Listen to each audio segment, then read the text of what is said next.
Praise the lord. ప్రభునందు ప్రియులారా, బాగున్నారా? ఈరోజు మనము మూడవ మాటను గురించి ధ్యానం చేయబోతున్నాం. మూడవ మాట ఎలాంటి మాట అంటే బాధ్యతతో కూడిన మాట. ప్రభువు తన తల్లి కోసము మాట్లాడుతున్న మాట. ఏమని అంటున్నారంటే, యోహాను సువార్త 19వ అధ్యాయము 25, 26, 27 వచనాలు చదువుకుందామండి. 25, ఆయన తల్లి సహోదరియు క్లోప భార్య అయిన మరియయు మగ్దలేనే మరియయు యేసు శిలువనొద్ద నిలుచుండిరి. యేసు తన తల్లియు తాను ప్రేమించిన శిష్యుడును దగ్గర నిలిచి ఉండుట చూచి, అమ్మా, ఇదిగో నీ కుమారుడు అని తన తల్లితో చెప్పాను. తరువాత శిష్యుని చూచి, ఇదిగో నీ తల్లి అని చెప్పాను. ఆ గడియ నుండి ఆ శిష్యుడు ఆమెను తన ఇంట చేర్చుకొనెను. Praise the lord.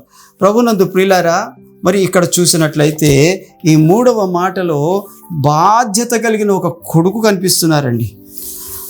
మాటను నెరవేరుస్తున్న తల్లిదండ్రుల పట్ల తమ యొక్క బాధ్యతను, తన మాటను నెరవేరుస్తున్న ఒక మంచి కుమారుడు కనబడుతున్నారు. తల్లి గుండె అవిసిపోయి ఉంది. ఏంటో నా పరిస్థితి ఏంటి? ఇంట్లో ఉన్న కొడుకులు ఎంతమంది అయితే ఉన్నారో వారు ఎవ్వరు కూడా అంత గొప్పోళ్ళు కాదు, అంత బాధ్యత కలిగిన వాళ్ళు కాదు. భర్త గురించి అయితే ఆయన లేరు, బైబిల్లోని ఆయన గురించి ఆ సమయంలో ప్రస్తావన లేదు కాబట్టి ఆయన లేరు. అయితే ప్రేమగా చూసుకునేవాడు. లోకములో ప్రతి తల్లిని కూడా అమ్మా అని ప్రేమగా పిలుస్తూ ప్రేమగా చూసుకునేవాడు తన కుమారుడు. ఆ కుమారుడే సిలువ ఎక్కాడు. ఇంకాసేపట్లో మరణించబోతున్నాడు. నేనేమైపోతాను? నన్ను ఎవరు చూసుకుంటాను? నా పరిస్థితి ఏంటి? ఈ వృద్ధాప్యంలో నా బాధ్యత ఎవరు వహిస్తారు అని ఆదరణ లేని హృదయముతో ఉంది తల్లి యొక్క హృదయము ఆ సమయంలో సిలువ మీద ఉండి, ఆ బాధలో ఉండి, ఆ సమస్యలో ఉండి గ్రహిస్తున్న ప్రభు కనిపిస్తున్నారు. ఈ రోజున ఎంతోమంది తల్లులను, ఎంతోమంది తండ్రులను బస్ స్టాండ్ల దగ్గర, రైల్వే స్టేషన్ల దగ్గర, రోడ్డు మీద, ప్లాట్ఫామ్ మీద వదిలిపెట్టడం మనం చూస్తూ ఉన్నాం. ఇదిగో లోకంలో ఎన్నో అనాథ లేక వృద్ధాప్య శరణాలయాలు నిండి ఉన్నాయి. పట్టించుకొని వారు, ఒకవేళ ధనవంతులైతే వాళ్ళ కోడళ్ళు పట్టించుకోరు, కూతుర్లు ఆస్తులు పనిచేసిన తర్వాత వాళ్ళు పట్టించుకోరు, కొడుకులు కాస్తంత నెమ్మదస్తులైతే ఆ భార్యకు లొంగి వాళ్ళు పట్టించుకోరు, గడుసు వారైతే భార్యలు వెళ్ళిపోవడం వల్ల పట్టించుకోలేరు. ఇలాగా చాలామంది అమ్మ నాన్నను పట్టించుకోకుండా విడిచిపెట్టే వాళ్ళే మనకి లోకంలో కనబడతారు. కానీ నీ ప్రభు, నా ప్రభు, మన ప్రభువు తన తల్లి కోసము తాను ఉన్న స్థితిలోని ఏ ఒక్కరు కూడా ఆలోచించలేని స్థితిలో ఉండి కూడా అంటున్నారు, అమ్మా, ఇదిగో నీ కుమారుడు. అమ్మా, ఇదిగో నీ కుమారుడు. ఆయన బాధ్యత మరవని కుమారుడు. తన తల్లి బాధ్యత, ఎందుకంటే చిన్నప్పటి నుంచి ఆ తల్లిని చూస్తున్నాడు. తనను కనడానికి ఆ తల్లి ఎంత మంది చేత అవమానించబడిందో, తనను గర్భము ధరించి ఆయన దైవ కుమారుడని, నేను నా తండ్రి పనుల మీద ఉండాలని, అమ్మా నీకు తెలీదా అని ఒకసారి ప్రభువే అన్నారు చిన్నతనంలో, 12 సంవత్సరాల వయసులో. అలాంటి తల్లి, ఆయన కాసేపు కనబడకపోతే తల్లడిల్లిపోయే తల్లి, ఆయనను 30 సంవత్సరాలు పెంచిన తల్లి, ఆమెతో ఎప్పుడు కూడా అనుబంధము పెనవేసుకొని ఉన్న కుమారుడు ఇప్పుడు ఆ శిలువ మీద కనపడుతుంటే కిందని ఆదరణ లేక గువ్వలా చూస్తున్న తల్లి, తల్లి ఆ కుమారుడు అక్కడ ఉన్నాడు. ఇప్పుడు నా పరిస్థితి ఏంటి? నేను ఇంతగా పెంచుకున్న నా కుమారుడు ఏంటి అని ఆదరణ లేక ఉంటే, అక్కడ ప్రభు పలుకుతున్న ఈ మూడవ మాట, అమ్మా, ఇదిగో నీ కుమారుడు. అమ్మా, ఇదిగో నీ కుమారుడు. చూసారా, బాధ్యత మర్చిపోకపోగా తిరిగి బాధ్యత నెరవేరుస్తున్నాడు. ఇక్కడ మనం ఏం చూడగలుగుతామంటే దేవుడిచ్చిన ఆజ్ఞ నెరవేరుస్తున్న కుమారుడు కనబడతాడు. నీవు నివసించు నీ దేశంలో నీవు దీర్ఘాయుష్మంతుడు అగునట్లు నీ తండ్రిని నీ తల్లిని సన్మానించుము అన్న ఆజ్ఞ నిర్గమకాండం 20వ అధ్యాయంలో మనకు కనబడుతుంది కదా. ఆజ్ఞను నెరవేర్చే కుమారుడు కనబడుతున్నాడు. ఆయన నోరు తెరిచి చెప్తున్నాడు, ఇదిగో అమ్మా, ఇదిగో నేను వెళ్తున్నాను, కానీ నేను ఊరికి విడిచిపెట్టి వెళ్ళట్లేదు. నేను ఇదిగో ఈ యొక్క కుమారుడికి విడిచిపెడుతున్నాను. మళ్ళీ ఆయన వైపు చూసి చెప్తున్నాడు, ఇదిగో నీ తల్లి, అయ్యా ఇదిగో నీ తల్లి. అప్పటి నుండి అంట ఆయన తన ఇంటికి తీసుకెళ్ళి విడువక చాలా బాధ్యతగా చూసుకున్నాడంట ఆ తల్లిని. యోహానికి ఎందుకు అప్పగించాడు అంటే యోహాను తన రొమ్మున ఆనుకునే శిష్యుడు. అక్కడ అంతమంది శిష్యులు ఉన్నారు ఆయనకి, లేదా మరి ఒకానొక సమయంలోని 100 మంది ఉన్నారు, ఒకానొక సమయంలో 1000 మంది ఉన్నారు, ఒకానొక సమయంలో 70 మంది ఉన్నారు. కానీ చివరికి ఉన్నప్పుడు 12 మంది ఉన్నారు. ఆ 12 మంది కూడా ఎవరి మట్టుకు వాళ్ళు పారిపోతే ఇంకా మిగిలిపోయింది ఒక్కడే యోహాను. ప్రభు ప్రేమించిన శిష్యుడు ఆయన పేరు. ప్రభు రొమ్మున ఆనుకునే శిష్యుడు అంటే ఆయన పేరు. ఆయన గురించి ఆయనే రాసుకుంటప్పుడు ఆయన పేరు రాయకుండా ప్రభు ప్రేమించిన శిష్యుడు అని ఘనంగా రాసుకున్నాడు ఆయన. అందుకనే దేవుడు యోహాను హృదయాన్ని ఎరిగినవాడు. దేవుని హృదయాన్ని, యేసు ప్రభు హృదయాన్ని యోహాను ఎరిగినవాడు. ఆనుకొని ఉంటాడు కదా, రొమ్ము మీద తల పెట్టుకొని చూస్తాడు కదా, ఆయన హృదయ స్పందనంతా ఆయనకి తెలుసు. అందుకని అలాంటి వాడికి తనకి తర్వాత యేసు ప్రభు తర్వాత పుట్టిన వాళ్ళు చాలామంది ఉన్నారు అక్కడ. భక్తుడైన యాకోబు ఆయన తమ్ముడే, కానీ వాళ్ళకి ఎవరికి అప్పగించలేదు. అప్పటికి వాళ్ళకి మారు మనసు లేదు. అందుకనే ఇదిగో తీసుకొని వెళ్ళి శిష్యుడికి అప్పచెప్తున్నాడు, యోహానికి అప్పచెప్తున్నాడు.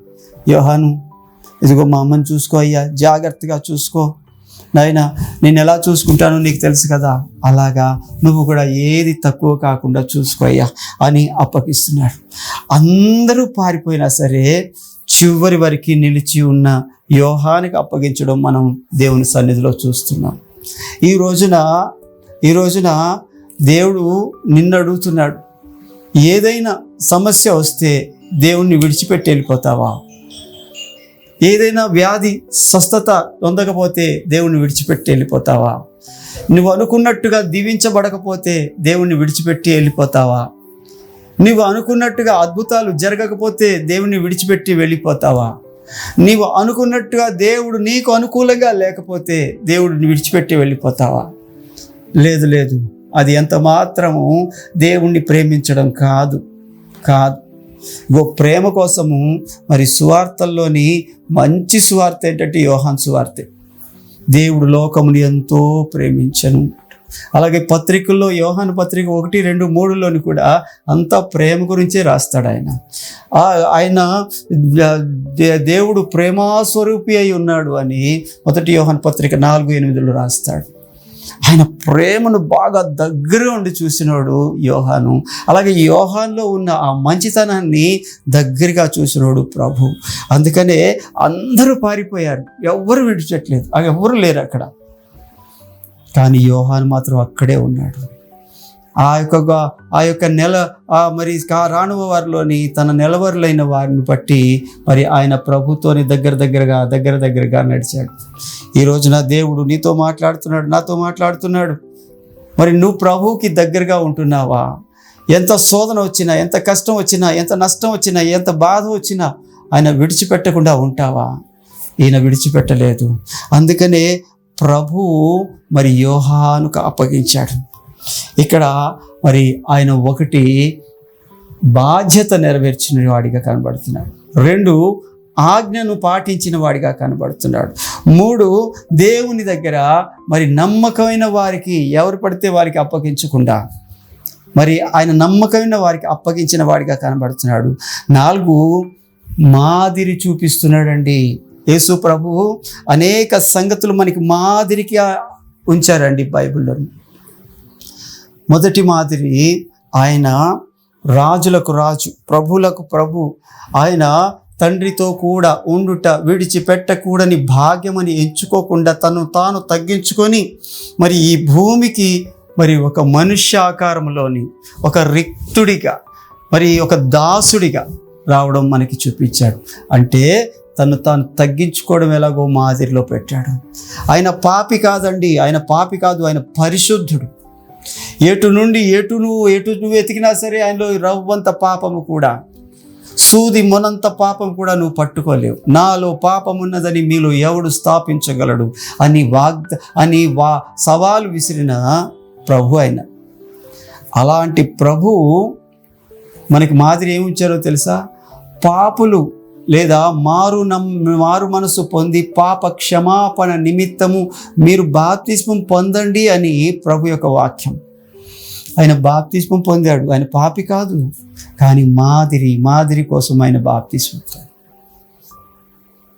యోహాన్ అంటాడు, అయ్యా నేను నీ దగ్గరికి రావాల్సి ఉండగా నీవు నా దగ్గరికి వస్తున్నావేంటయ్యా అంటే, ఇదిగో మన తర్వాత ఉన్నారే వారందరూ మరి దీనిని మాదిరిగా తీసుకొని బాప్తిస్మం పొందాలి, కాబట్టి మనం మాదిరిగా ఉందామయ్యా అని మరి బాప్తిస్మం ఇచ్చే యోహాన్తో ప్రభు మాట్లాడడం కనబడుతుంది. ఆయన మాదిరి చూపినవాడు.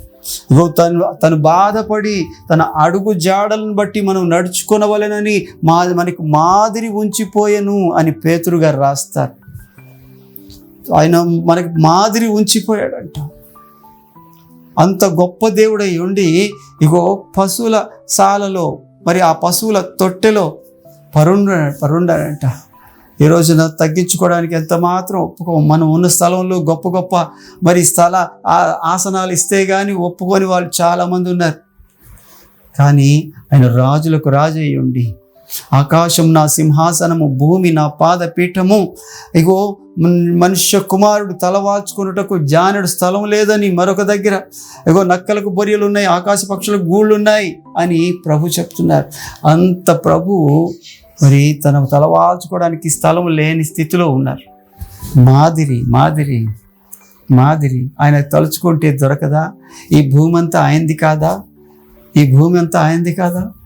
మరి ఆయన ఎక్కడ తీసుకున్నాడంటే విశ్రాంతి, ఇగో ఆ యొక్క పడవలో, ఆ యొక్క నావలో మరి ఓడ అమరమున తలవాల్చుకొని అక్కడ పడుకున్నాడంట.